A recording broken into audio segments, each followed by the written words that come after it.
Listeners may find some of the details in this episode difficult to listen to. There are some graphic descriptions of the impact of fighting in Mosul at certain points in the episode. You are listening to the Visualising War podcast. In each episode, we talk about representations of war in art, text, film, and music. With new guests each time, we look at how people have described or imagined war in different periods and places, and we discuss the impact which war stories have on us as individuals and societies. Hello, my name is Alice Koenig, and I co-direct the Visualising War project at the University of St Andrews. Last week on the podcast, we looked at representations of war in the digital age, and we'll be staying with that topic today, focusing on the power of the blog to document conflict as it unfolds in real time. My guest is Dr Omar Mohammed, a historian by training, who founded the widely acclaimed blog Mosul Eye. When ISIS captured Mosul in 2014, he began posting regular updates to keep people informed and to counter misinformation, and his blog became a vital source of information for both those within the city and the wider world. He posted regularly throughout the occupation and liberation of Mosul and has since turned his attention to Mosul's recovery, using the blog to promote cross-cultural understanding, as well as raising Mosul's profile internationally.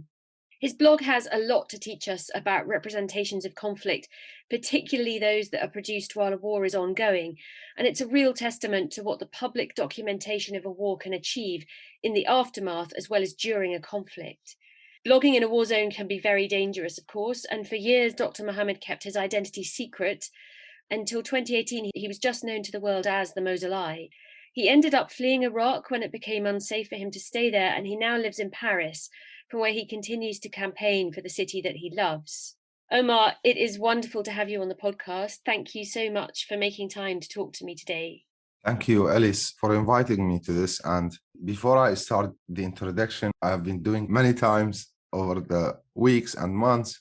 Let me just say something about the idea of visualizing war. And when you were speaking, all I could think about is how can I translate all of these complicated emotions and events that happened before my eyes? How can I translate them into words? And then I realized visualizing them might not only help the people understand what was happening there, but it might also help me to fathom the amount of fear, the amount of destruction, not just the destruction of buildings or physical destruction.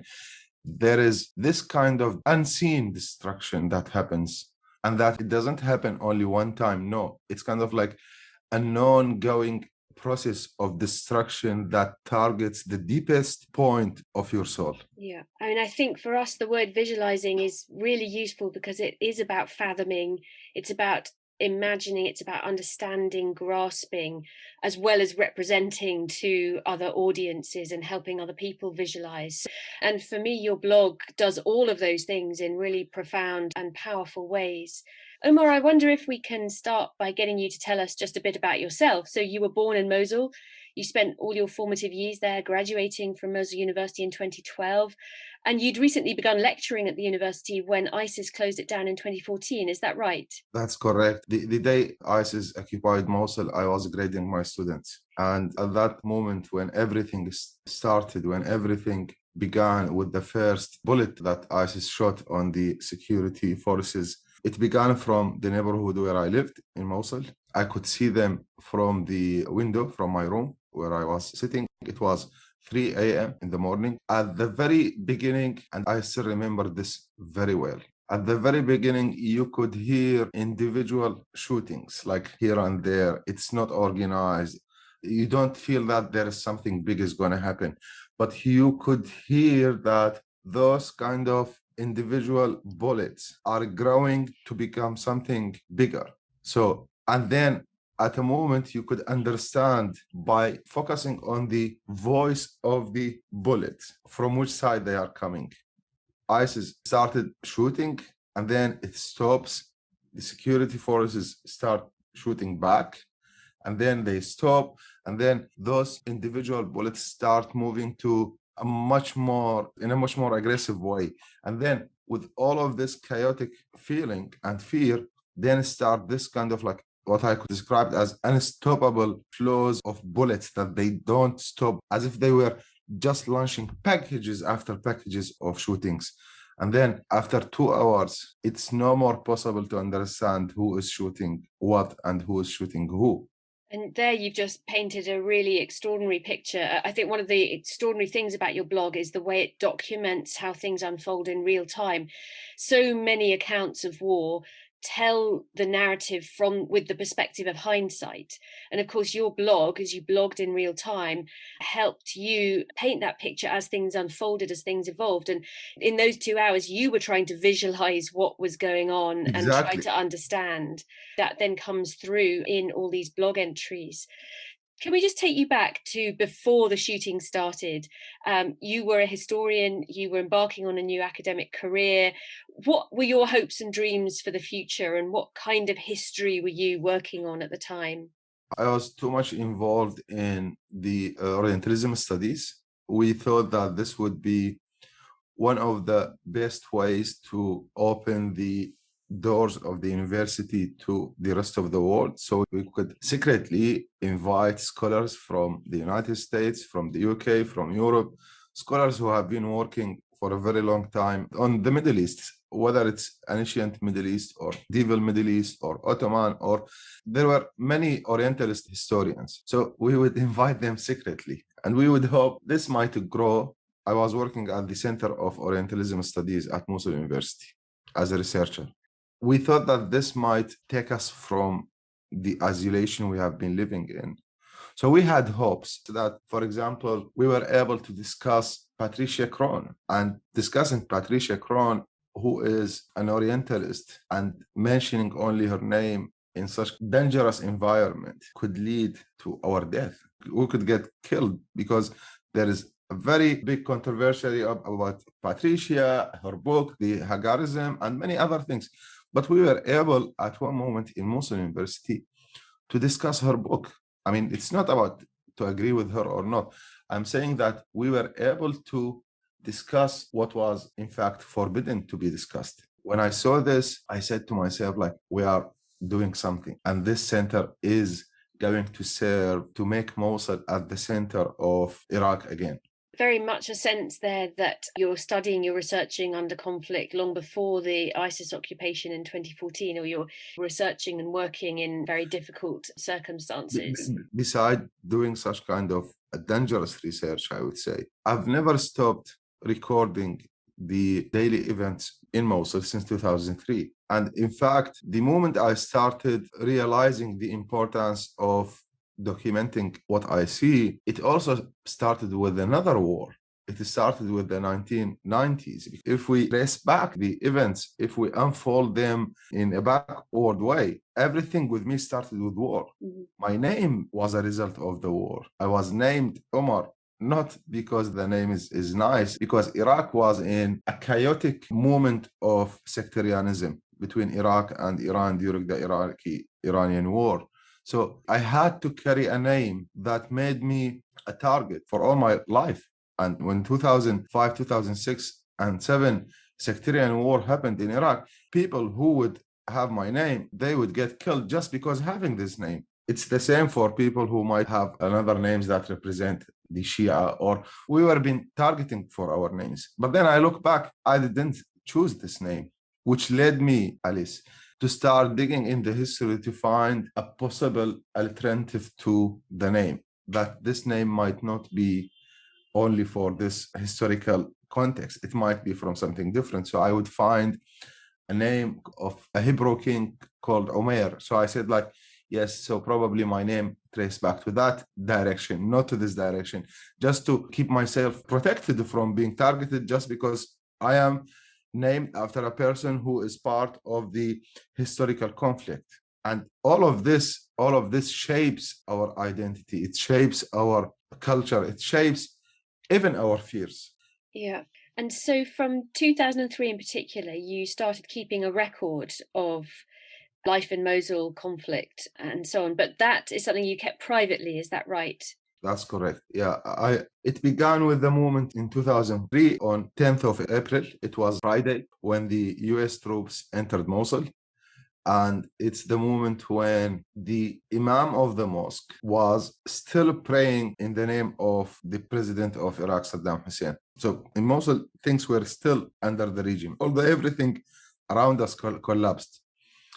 And while he was saying the usual sentence, that is, it's something comes from the authorities to the preachers of the mosque for a Friday ceremony. So he was saying, may God protect the president and the nation. Alice, after few seconds, it was only seconds, when the same man started shouting after he saw the Humvee with American soldiers declaring that the regime has fallen, he started shouting, it's the day of freedom. May God send this dictator to hell. This shocked me. I mean, what's happening? What's happening here? This guy was still praying in the name of this president, and now he's saying things against him. And now he's mentioning the word freedom.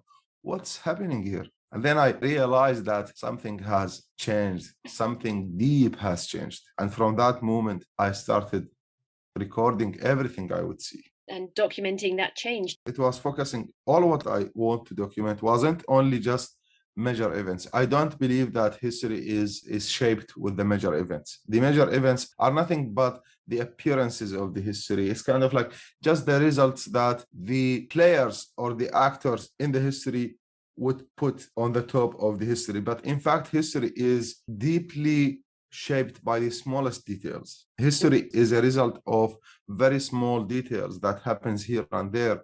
And if we miss them, we will really miss the real meaning of history. I don't believe that history is, for example, the US declaring war or invasion of Iraq. That's a result.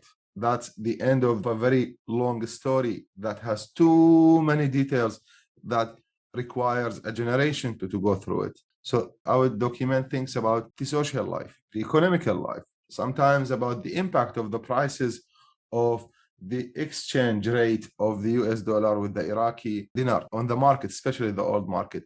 And I would, at the same time, listen to my mother and would record things from what she say. And sometimes what you could read in what I documented is my mother is telling me a story, a folklore story, but she is telling me this story after we have witnessed a certain event in our current time.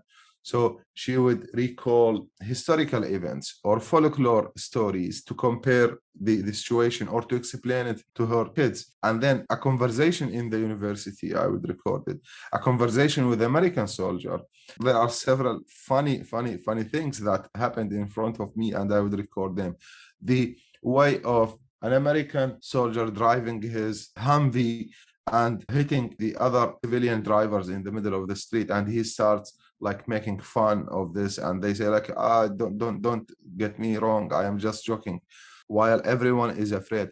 Another thing I would record is when a bomb explodes in the middle of the street and how everything moves from a very peaceful space into a completely destroyed space, physically, mentally, emotionally, and all the different levels. And I'm sorry for what I'm going to say now, because starting from 2005, the images are no more even safe to be told to people who are under 18. It's going to be very difficult to describe it, because from that time on, I thought that discussing the parts of a human body is only in anatomy. It's only in the medicine. It's only in such kind of a space. But Alice, I started seeing not a full body of a human, a hand, the flesh, a small piece of the head of a person was shattered by the bomb, fingers of a person on the street, the head of a woman was cut off from her body. That's what started coming day after day. A bus full of people, they were all executed inside the bus, and the bus would be put on fire. Setting a man on fire in front of everyone else, and the man, I don't know, was it him screaming or the fire screaming that I cannot consume this human? And everyone is silent. My professor who was teaching me medieval Middle East, and this was my start also with starting the ancient manuscripts and the old manuscripts. I worked hard to prepare the manuscript I edited for him because this is what he gave us as a homework when I was at the university. He's like, you get this manuscript, you go and edit the manuscript. And I worked so hard on this. When I come back to the university, I find out my professor was killed by the terrorists, and that the university is afraid of even making this public, or even paying respect to him, or saying something like bringing the students and the teachers and start to do something about the professor who was just killed like this. And I still don't know what to do with this manuscript that I edited. I still don't know where will I send this. I mean, I was coming out from my house. It was the late afternoon. I was so happy. And I still remember this. I had new clothes, a new parfum. I was very young and happy just to go out to see the life. When I went out, I would see a woman on the street being shot in the head. I still remember even the color of her clothes. I still remember that she had a red dress with flowers drawn on the red. They are white and yellow. And she was dead, but there was something alive about her, more than the people I saw in the street. They looked more dead than she did. Through fear and a Yes. sense of oppression. So, Omar, you saw terrible, terrible things, and you mentioned that these were things that people didn't actually want to talk about. University wasn't sure what to do with the news that your professor had been killed and so on. And is that one of the things that then motivated you to start blogging publicly, but obviously in secret, anonymously? That's correct, Alice, because remembering that professor, I thought that mentioning his name publicly is important. Protecting his name from being forgotten is very important. He wasn't only just a number. He should never be transformed into part of the statics of the killed people, executed people. He was a person who has been interacting with his students, who has been trying to contribute to knowledge. He had dreams. He had imagination, he had perspective, he had his good things, he had his bad things, he had everything that makes him a human. We should never allow this to be transformed into numbers. And that's why one of the essential and fundamental elements you could read in my history, when it will be once hopefully published, is that you'll find lots of names and biographies of those names, that everyone, whether he is the preparator or the victim, names should be mentioned. We cannot treat them as numbers. Absolutely. We might come on to this in a bit, but one of the blog posts that you posted, I think in 2016, actually asks other people to record the names. And it's very clear that what you were trying to do with the blog and what you're trying to do with the more private diary entries that you made that you hope maybe one day to publish is actually bring some of these people back to life as people. And that sense of remembering and honoring, as you say, not just writing them down as dots in a larger history that's dominated by sort of the big events and the political decision making, but really bringing these ordinary people back to life somehow. When you first started posting blogs for Mosul Eye in 2014, the first blog post was put out on the 17th of June. There was a series of posts that day and the following days. Very early on, your focus was clearly on providing accurate, up-to-date information for the people of the city about what was going on, what was safe, also countering some of the misinformation. So one of your posts from that day, for example, reads, "What I've witnessed today is very difficult to express in writing. There are lots of fabrications and false news that have been spread by the media. However, they're contradicted by the reality on the ground. My job as a historian requires an unbiased approach, which I'm going to adhere to and keep my personal opinion to myself. I will only communicate the facts I see." So I wonder if you can talk us through what your aims were very early on in June 2014 with the blog, what you were trying to achieve at that point, and whether you imagined that you would keep writing it for so many years and how it would evolve. Yes, when I wrote this, it's after what I have seen either on the media, on the international media and the local media. And in the middle of all of this, I also saw how ISIS or Daesh was using the fabrications in order to prove that Daesh is the only trusted source for the people. Look, they are telling you all of these lies, and what you see on the ground is completely different. Then I realized that any attempt to publish fake news about what's happening means that Daesh will win.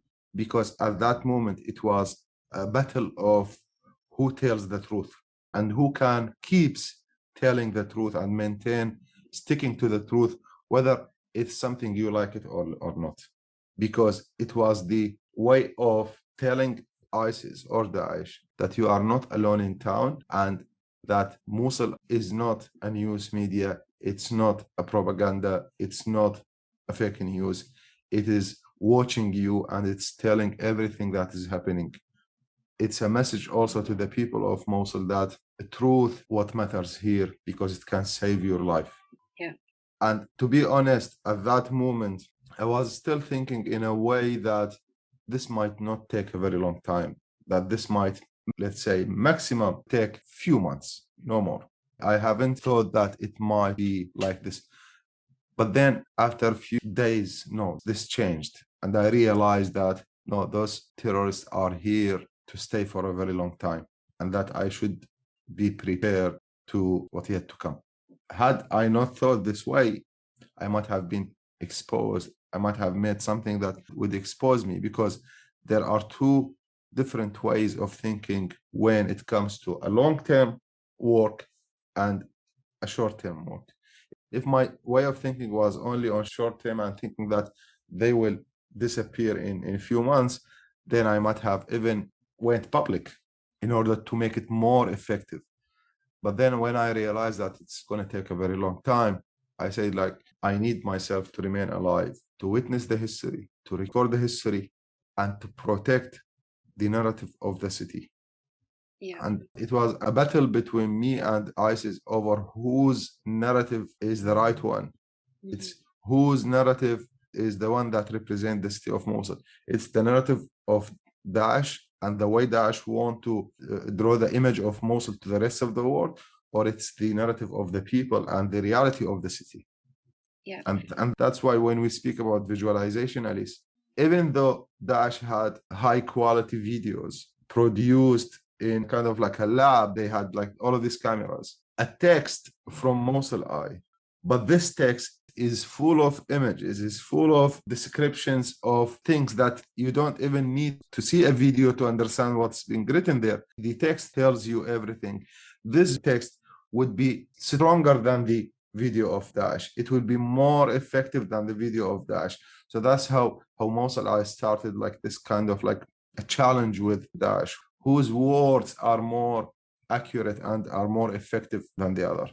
And this resonates so much with what we were talking about actually on the podcast last week with Donatella Della Ratta, the way in which terrorist organizations sort of mobilize media and become very professional at spreading their fake news about the conflict, and the way in which citizen journalists but also historians fight back. And I know that very recently another of our podcast guests, Dr. Emily Mayhew, published a book called The Four Horsemen of the Apocalypse and the Hope of a New Age. And in that, when she explores the horseman that represents war, she writes a lot about you, and she writes about the fact that one of the things that stood in line in Mosul against war was a historian, was Mosul Eye, in the sense that the eye was looking, observing. You're absolutely right that your text is full of these very keen observations that paint incredibly powerful pictures. And as a historian, this authority of objectivity and evidence and accuracy is a very, very powerful counterpoint to the fake news, obviously, that was at the time being produced and circulated. At what point did you become aware that the Mosul Eye was being read internationally and actually was becoming a kind of source for international media and people all around the world? It's when I received the message from a Mosuli person in Mosul telling me that despite the fact that they are living in Mosul, they don't know what's happening around them. And the only way for them to know what's happening in Mosul while they are living in Mosul is to read through Mosul Eye. Then I realized that Mosul Eye was really the window for those people who are trapped in the city of Mosul, their only source to understand what's happening, which also told me when I would read those international media outlets writing about Mosul, citing Mosul Eye and trying to make interviews with Mosul Eye, trying to write about the reality in Mosul, using the sources of Mosul Eye, I realized that I did make it effective. It's also when it became very dangerous that ISIS started looking to find Mosul Eye, and ISIS started attacking Mosul Eye online and trying to find Mosul Eye on the ground. It's also with all of this coverage, I was completely alone and trying to be on different fronts. One, trying to fight Daesh with all I could have, which is the pen and the paper. It's the history. And believe me, Alice, those oppressors and dictators and terrorists, they are not afraid of history that is lost in books and that's written. They're afraid of history that's written out of their authority, and that the history that is made public as it happens. They are very afraid of this. It's more effective on them than the weapon. That's why they hate media. That's why they hate anyone who might write things.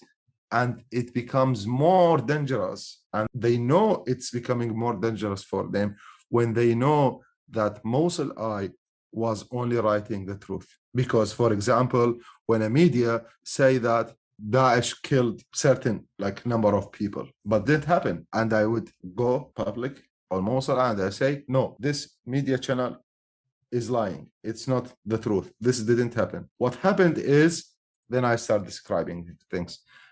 Daesh had hoped that I would fall in the trap of becoming a propaganda machine. And then I would lose everything. I would lose my credibility. I would lose the only thing that makes me more powerful than Daesh is the truth, sticking to the truth. Wielding the truth as a weapon. And it's clear also from your posts that you were writing obviously for contemporary audiences, for people in Mosul, for people beyond Mosul, to understand what was going on then. But there are moments where it's clear that you're also trying to record things for posterity. So there's one post where you write, "A word I say for history's sake. The army was not the only runaway. Mosul was abandoned by its best people who used to cry for Mosul's justice, and Erbil has become their haven. Everyone has abandoned us. We're alone fighting uncivil attack." And it's very clear at that point that you're trying to document things for the future as well. And in 2016, I think there's an entry where you're urging the forces who are actually driving out ISIS at this point to do what they can to preserve documents. You write, "I don't know if we will make it or not, but please inform the forces to be merciful and kind with us once they enter Mosul. Those forces are ordered to obtain all the civil records and documents from ISIL's headquarters in the city. If you enter those headquarters and you don't find them, you'll be sure to find them buried there. They've got secret storages and so on. Those records belong to Mosul and its people, and they must be preserved. Mosul's modern history relies on those records." And you talk about the manuscripts that ISIS stole and so on. And there's clearly a sense there that you're not just recording things as they happen, but you are a guardian of Mosul's history for the future.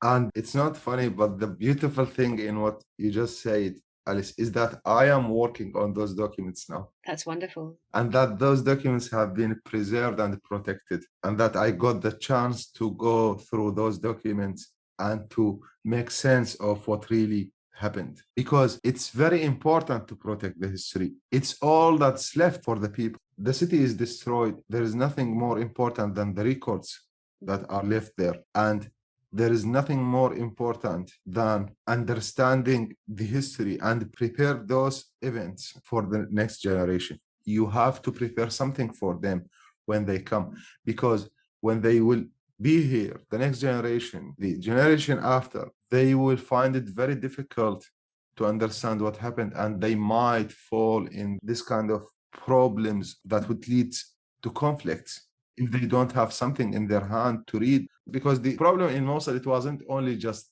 Daesh or ISIS. It's the misunderstanding that happened between Iraqis in general, and that Mosul was under the pressure of ISIS, under the pressure of the rest of the Iraqis. Lots of things were happening. Had I not started Mosul Eye blog, Mosul will not be able to have at least a paper in its hand when it moves toward the future. When someone comes, ask as you know, Alice, history is not about the past. History is about the future. History is how you prepare yourself to face the future, how you prepare yourself to deal with people who will come from the future and hadn't lived these events. You want to tell them and to make sense of the events to them. That's what I was trying to do at this stage, is to give Mosul its document of innocence, or at least, as they say in the court, to tell the people, give Mosul all the benefit of doubt. Mm-hmm. Try to listen to Mosul first before you judge the city and its people. Giving this document to Mosul would help its generation to heal at the same time. Absolutely. And you mentioned courts. I remember reading one of your entries in, I think, October 2015, where you actually write, we're putting out this document for the United Nations, Amnesty International, human rights organizations, and to all whom it may concern, and request to hold those criminals accountable for their crimes and consider those crimes war crimes according to international law. And that's the point at which you say, so families of the victims, please record the names and the faces of people who committed crimes against your loved ones. And so there's a sense there that you're offering Mosul Eye as a storehouse of names, events, and so on. This trusted storehouse of evidence that is going to help people understand what's happened in the past as they try to heal in the future, but might also actually, in some ways, lead to justice as well. That's correct. That's correct. Yes, it's important to. In fact, I am trying to keep myself on this line of historical writing and keeping the history alive, trying to protect this history, but at the same time preparing this history to be used either by the people or by the courts or by anyone who wants to achieve justice, to make it visible and available in their hands to use it to achieve justice. And that's why I was asking the people, keep the names, keep the faces, memorize the faces, never forget them, protect your memory and record everything. We're going to need it. At one point, we will need all of these small details. So very much looking ahead as well as recording in real time. So your entries during the occupation are very powerful, at times very moving. You're visualizing what's going on around you in all sorts of different ways, so that you're countering false information. You're a keen observer of details, as you say, looking at what ordinary people are doing, ordinary reactions and so on. But I think in some ways even more striking is the keen and the at times anguished observations of the process of liberation. So I'm just going to read a tiny bit of one of your entries from 2016, where you address the dead. You say, "My dear, the dead, we've talked to the living, but they didn't listen, or they do not want to listen. So I'm sending my message to you because you are closer to me and my people than the living. Yes, we're closer to you, and there's only one difference between us. You're dead, buried in the ground, where we are dead above the ground." And you go on and you talk about, we've been calling to the world for 2 years now to free us. ISIL have killed more than 8,000 human beings. And that's a very anguished entry, prior to liberation. And then there are anguished entries during the liberation where you say, "I don't know what to write tonight. I'm writing, but I feel bad because I'm sharing my sorrow with you." And you talk about what you're seeing of, for example, children dragging bodies along the ground and feeling horrified because you're worried about what the sort of training of savagery and brutality of the last 2 years might have done to these innocent people and what might unfold during the liberation. And you talk about how ISIS might have deformed people's minds and their natures, and these thousands of children who've lived through this, what will they turn into? And it's very emotional, very powerful stuff. And I wondered how much you remember writing those entries. And I just find it really striking that you're documenting history, but you're also asking these huge questions about how war changes people, but very much in real time, as you're sort of wondering. You don't have the answers as you write that. This is sort of, again, this kind of snapshot of the experience of living through this and wondering what the future holds. These were the moments when I started seeing the impact of the time of Daesh or ISIS on the people of Mosul, especially its children, and how I started observing the change in the behavior of the people, and that I was so scared that despite the fact that Mosul will be liberated, but something is broken that will not be freed. That is the souls of the people. And that I even started asking myself and wondering, like, whether I asked this question, whether the war could also have not only a mental impact on the people, but it might change them physically or genetically speaking. I don't know. I mean, I'm not a scientist, but I asked the question, and I wanted to know, like, whether the war changed also the way your body acts, or the way your body reacts, the way your cells in fact works. Because what I have seen, what I have witnessed, can never be human. Is the human is capable of such atrocities? It's very dangerous. I mean, I know we have read in the history about the atrocities, but it's not like when you witness it. It's not like when you live this. As the liberation was getting close, at that moment, I was more concerned with what yet to come. And that comes across so well that it really is extraordinary to see you putting the liberation process sort of under the microscope almost, what, you know, capturing the uncertainty, the fears, and this sense that you're sort of moving, the city and individuals are moving into this uncharted territory where no one can predict how people will react going forward. What kinds of responses did you get to those kinds of entries on your blog? This is uncomfortable reading. It's uncomfortable reading for people in Mosul, for people beyond. Did you get different kinds of responses to entries where you were really expressing hopes and fears from the entries where you were countering false information and setting out Yes. what had really happened? One of the things that I observed about people who were interacting with Mosul Eye is that when you write such kind of difficult questions, or when you write about something that might seem not related to the current moment, because the people might not have the time to think about how the events are processing themselves, they might not be interested in this. They will be more interested in reading text that has emotions, because that's what they needed, someone to tell them that it's okay, it's going to end, it's going to be all right. And I also realized, Alice, that they would be more interested in individual stories than in a collective one.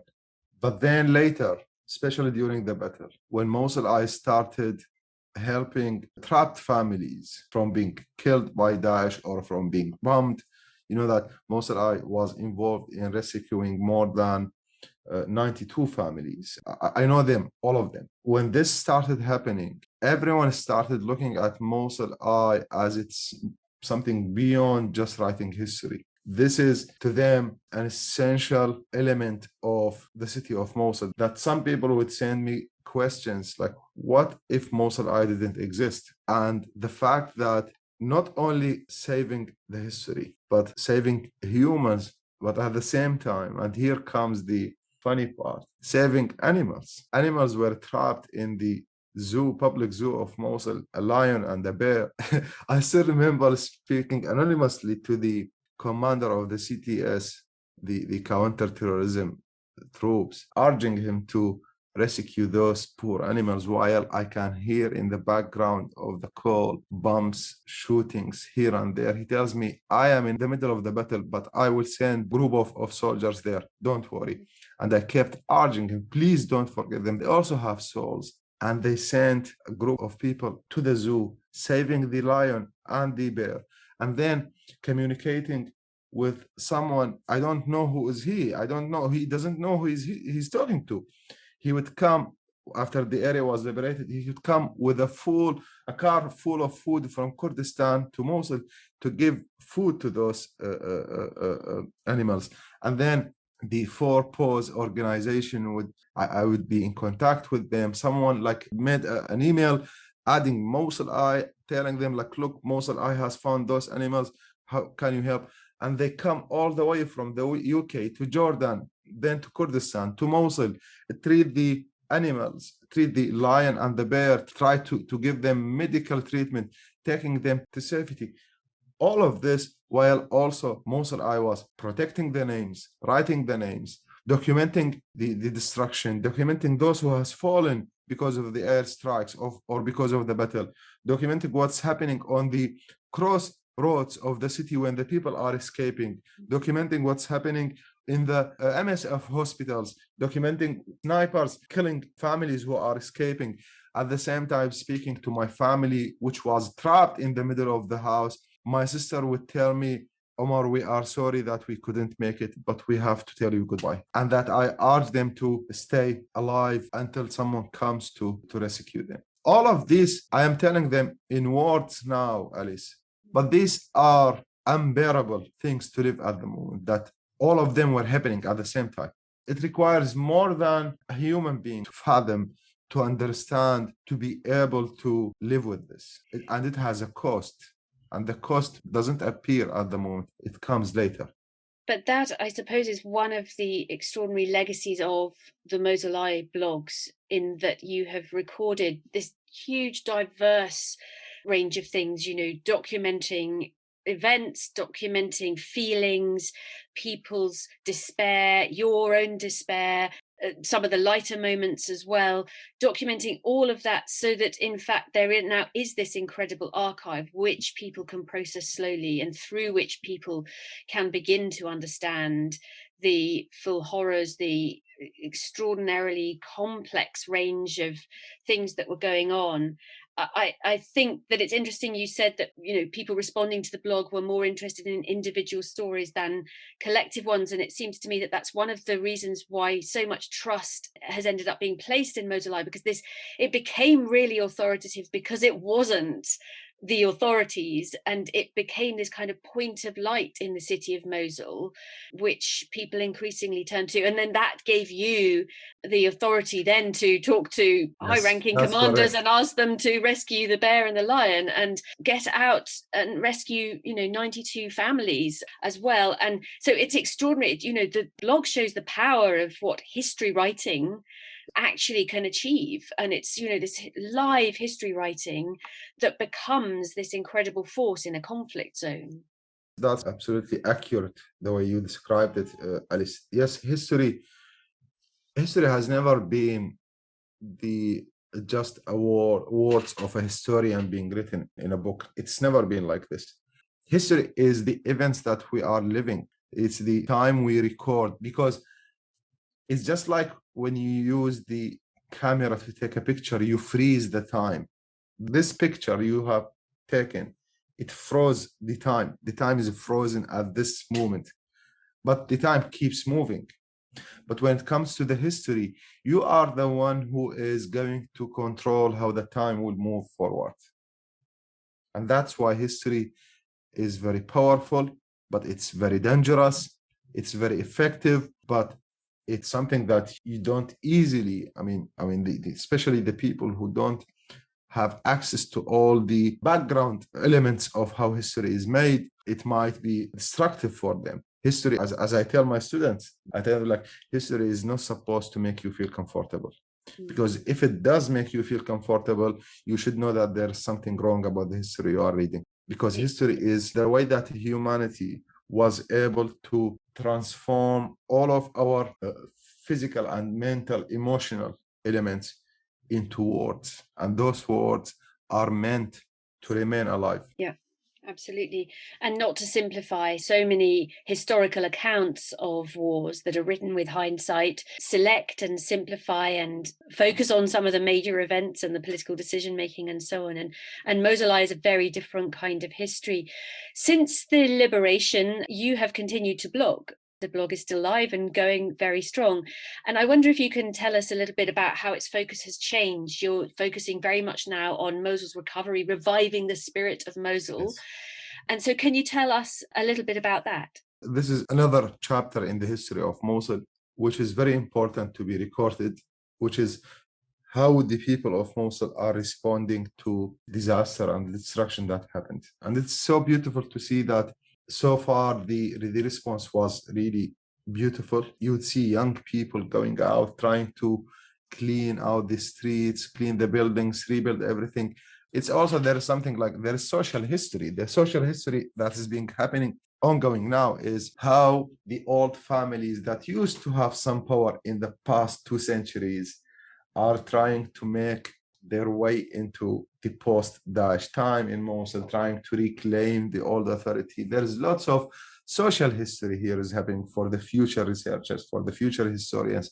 There is lots of things about the economical history of Mosul at the time, how the people of Mosul are trying to make use of the funds they have or the things that they have saved in the past, and now they are trying to make their way to recover their city, how the international community is interacting with Mosul, the rise of those individuals who will have real impact and effective impact on the future of the city. A young musician, a female singer, the entrepreneurs, they are all young and women. The other things like we preserve the books from the destroyed library. We launched the campaign to preserve the library of Mosul and asking the people. I still remember, Alice, it was just a tweet. I told the people like, our library is destroyed. We need books. Thousands of books started coming from all over the world, and they are still coming. In fact, the books are still coming. Like they have the address of Mosul Eye and they send it to Mosul Eye, and then we would give it to the library. Like organizing a musical concert on the top of the destroyed site of Prophet Yuna, or in Arabic they call him Yunus, or it's Yuna or Yunan.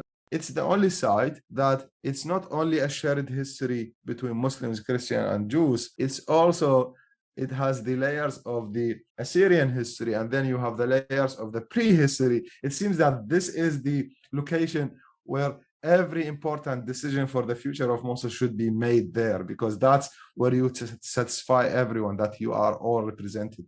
So we would organize a musical there.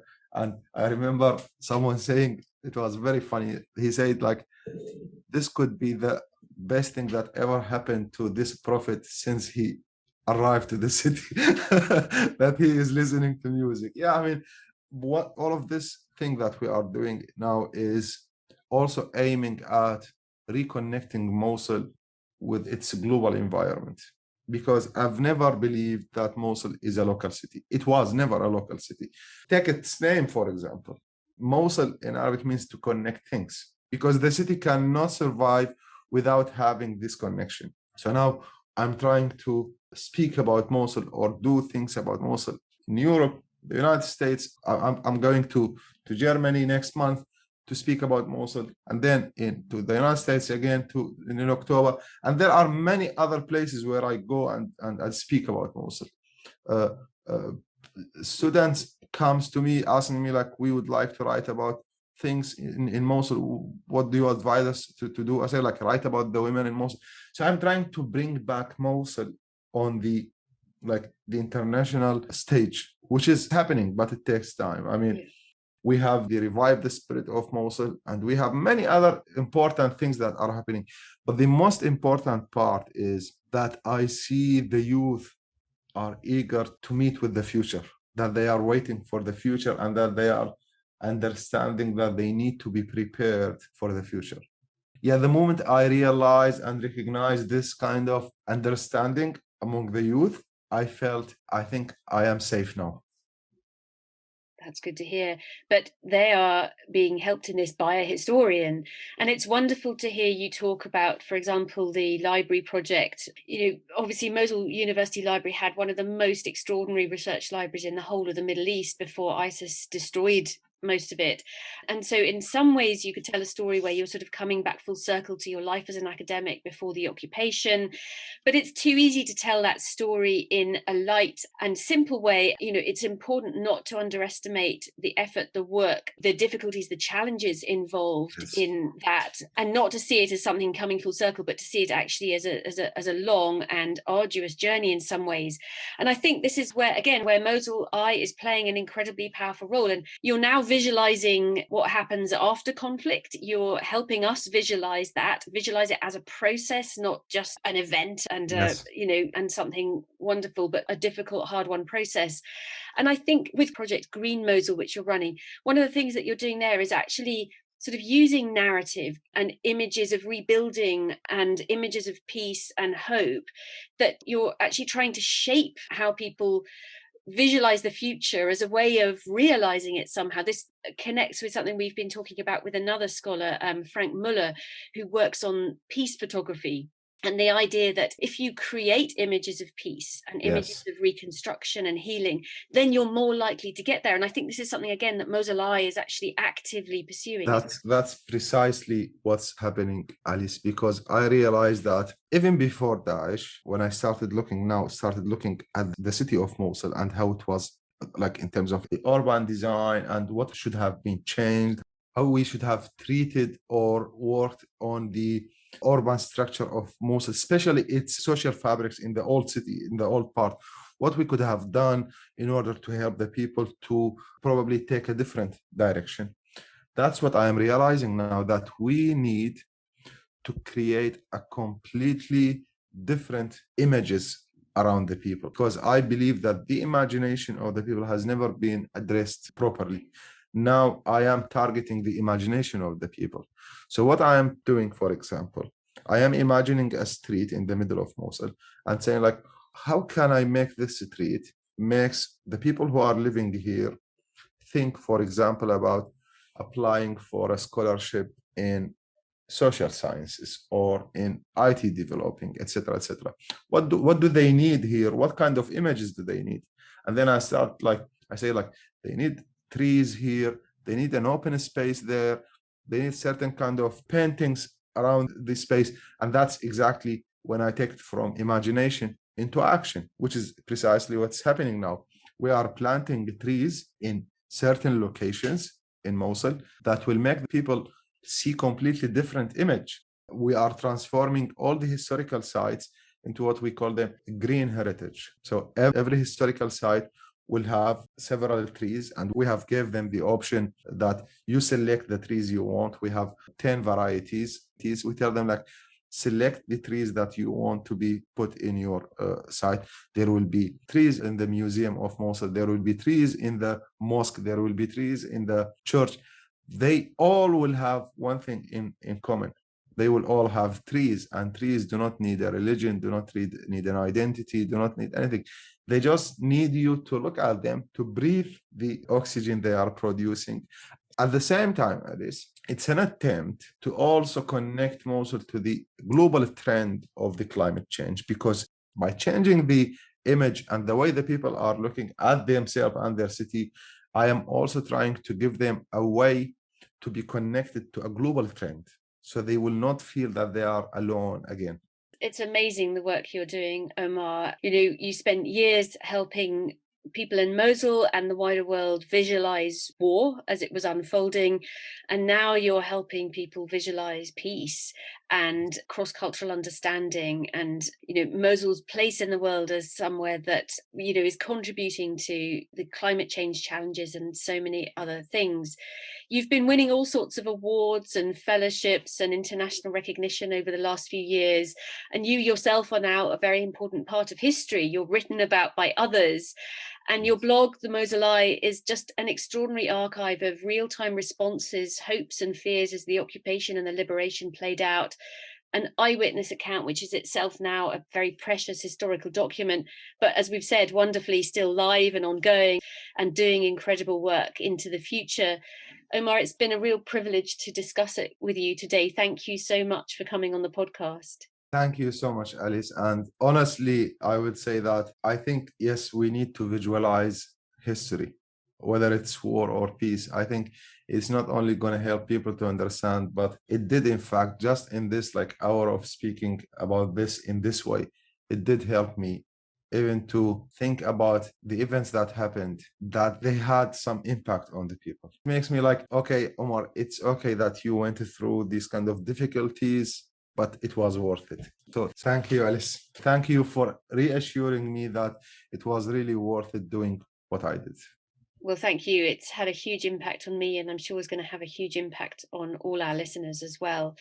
And many thanks to you, our listeners, for joining us again. I hope you've enjoyed this conversation and got as much out of it as I have. I'm sure you will have done. Please do tune in again next week, when we will be turning our attention to different periods and places. Our guest will be Anders Engbird Pedersen, Professor of Comparative Literature at the University of Southern Denmark. Anders is the author of Empire of Chance, published in 2015, which argues that the Napoleonic Wars not only changed the nature of warfare, but also shaped our habits of thought and models of knowledge, for example, by triggering new approaches to concepts of chance and probability. He's written a lot about how war and war writing shapes society. So we've got lots of questions to put to him. And we're also going to be asking him about his research into how images of war, from maps to video games, shape emotional responses to conflict. So please do join us again for a very different but equally fascinating discussion. If you would like to support our project, please do share and subscribe to the show on Apple Podcasts, Spotify, or whatever platform you use so you don't miss an episode. And please do leave us a rating and review on Apple Podcast. It really helps people find the show. And if you'd like to join the conversation further, you can follow us on social media. Just search for Visualising War, or get in touch directly by emailing us at viswar@standrews.ac.uk. Our theme music was composed by Jonathan Young. The show was mixed by Zofia Gertin. Thank you very much for listening.